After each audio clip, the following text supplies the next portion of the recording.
Welcome to day 124 of our one-year Bible reading plan.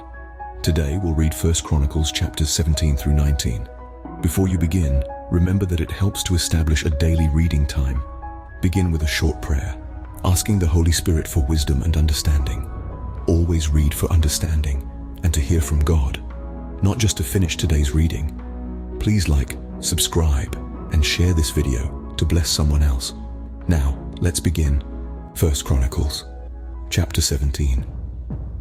After David was settled in his palace, he said to Nathan the prophet, "Here I am, living in a house of cedar, while the ark of the covenant of the Lord is under a tent."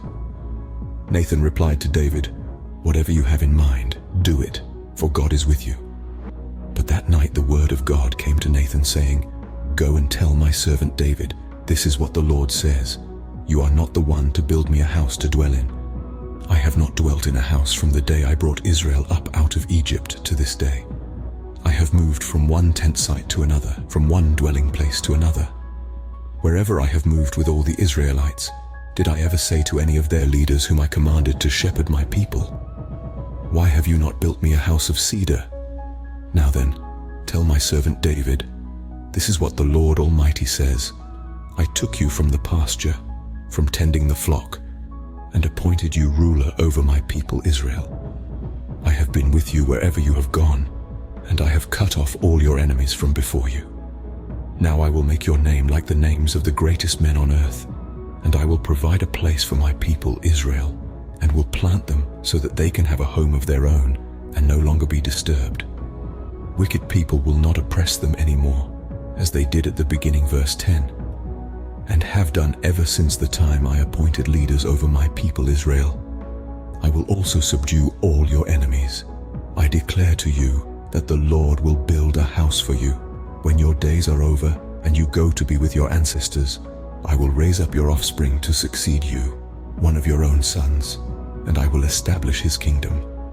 He is the one who will build a house for me, and I will establish his throne forever. I will be his father, and he will be my son. I will never take my love away from him, as I took it away from your predecessor. I will set him over my house and my kingdom forever. His throne will be established forever." Nathan reported to David all the words of this entire revelation. Then King David went in and sat before the Lord, and he said, "Who am I, Lord God, and what is my family that you have brought me this far? And as if this were not enough in your sight, my God, you have spoken about the future of the house of your servant. You, Lord God, have looked on me as though I were the most exalted of men. What more can David say to you for honoring your servant? For you know your servant, Lord. For the sake of your servant and according to your will, you have done this great thing and made known all these great promises." Verse 20, "There is no one like you, Lord, and there is no God but you, as we have heard with our own ears. And who is like your people Israel, the one nation on earth whose God went out to redeem a people for himself, and to make a name for yourself, and to perform great and awesome wonders by driving out nations from before your people, whom you redeemed from Egypt. You made your people Israel your very own forever, and you, Lord, have become their God. And now, Lord, let the promise you have made concerning your servant and his house be established forever. Do as you promised, so that it will be established, and that your name will be great forever. Then people will say, 'The Lord Almighty, the God over Israel, is Israel's God, and the house of your servant David will be established before you. You, my God, have revealed to your servant that you will build a house for him, so your servant has found courage to pray to you. You, Lord, our God, you have promised these good things to your servant. Now you have been pleased to bless the house of your servant, that it may continue forever in your sight. For you, Lord, have blessed it, and it will be blessed forever." 1 Chronicles chapter 18. In the course of time, David defeated the Philistines and subdued them, and he took Gath and its surrounding villages from the control of the Philistines. David also defeated the Moabites, and they became subject to him and brought him tribute. Moreover, David defeated Hadadezer, king of Zobah, in the vicinity of Hamath, when he went to set up his monument at the Euphrates River. David captured 1,000 of his chariots, 7,000 charioteers, and 20,000 foot soldiers. He hamstrung all but 100 of the chariot horses. When the Arameans of Damascus came to help Hadadezer, king of Zobah, David struck down 22,000 of them. He put garrisons in the Aramean kingdom of Damascus, and the Arameans became subject to him and brought him tribute. The Lord gave David victory wherever he went. David took the gold shields carried by the officers of Hadadezer and brought them to Jerusalem. From Tebah and Kun, towns that belonged to Hadadezer, David took a great quantity of bronze, which Solomon used to make the bronze sea, the pillars and various bronze articles.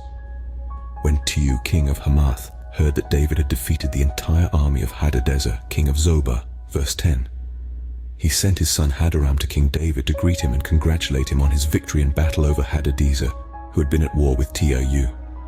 Hadoram brought all kinds of articles of gold, of silver, and of bronze. King David dedicated these articles to the Lord, as he had done with the silver and gold he had taken from all these nations, Edom and Moab, the Ammonites and the Philistines, and Amalek. Abishai son of Zeruiah struck down 18,000 Edomites in the Valley of Salt. He put garrisons in Edom, and all the Edomites became subject to David. The Lord gave David victory wherever he went. David reigned over all Israel, doing what was just and right for all his people. Joab son of Zeruiah was over the army. Jehoshaphat son of Ahilud was recorder. Zadok son of Ahitub and Ahimelech son of Abiathar were priests. Shavsha was secretary. Benaiah son of Jehoiada was over the Kerethites and Pelethites. And David's sons were chief officials at the king's side. 1 Chronicles, chapter 19. In the course of time, Nahash king of the Ammonites died, and his son succeeded him as king. David thought, I will show kindness to Hanun son of Nahash, because his father showed kindness to me. So David sent a delegation to express his sympathy to Hanun concerning his father. When David's envoys came to Hanun in the land of the Ammonites to express sympathy to him, the Ammonite commanders said to Hanun, Do you think David is honoring your father by sending envoys to you to express sympathy? Haven't his envoys come to you only to explore and spy out the country and overthrow it?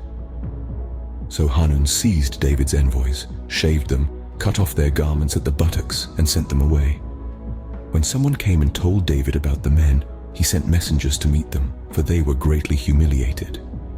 The king said, Stay at Jericho till your beards have grown, and then come back. When the Ammonites realized that they had become obnoxious to David, Hanun and the Ammonites sent 1,000 talents of silver to hire chariots and charioteers from Aram Naharim, Aram Maacah, and Zobah. They hired 32,000 chariots and charioteers, as well as the king of Maacah with his troops, who came and camped near Medeba, while the Ammonites were mustered from their towns and moved out for battle. On hearing this, David sent Joab out with the entire army of fighting men. The Ammonites came out and drew up in battle formation at the entrance to their city, while the kings who had come were by themselves in the open country. Verse 10. Joab saw that there were battle lines in front of him and behind him. So he selected some of the best troops in Israel and deployed them against the Arameans. He put the rest of the men under the command of Abishai his brother, and they were deployed against the Ammonites. Joab said, If the Arameans are too strong for me, then you are to rescue me. But if the Ammonites are too strong for you, then I will rescue you. Be strong, and let us fight bravely for our people and the cities of our God. The Lord will do what is good in his sight. Then Joab and the troops with him advanced to fight the Arameans, and they fled before him. When the Ammonites realized that the Arameans were fleeing, they too fled before his brother Abishai and went inside the city. So Joab went back to Jerusalem. After the Arameans saw that they had been routed by Israel, they sent messengers and had Arameans brought from beyond the Euphrates River, with Shophak, the commander of Hadadezer's army, leading them. When David was told of this, he gathered all Israel and crossed the Jordan. He advanced against them and formed his battle lines opposite them. David formed his lines to meet the Arameans in battle, and they fought against him, but they fled before Israel. And David killed 7,000 of their charioteers and 40,000 of their foot soldiers. He also killed Shophak, the commander of their army. When the vassals of Hadadezer saw that they had been routed by Israel, they made peace with David and became subject to him. So the Arameans were not willing to help the Ammonites anymore. This concludes 1 Chronicles chapter 17 through 19 for day 124. We hope you are enjoying these daily videos. Remember to check the description box for links and resources. Thank you for watching. Please like, share, and subscribe. Your support helps spread God's word to reach more people on YouTube. We'll see you in the next video for our day 125 reading.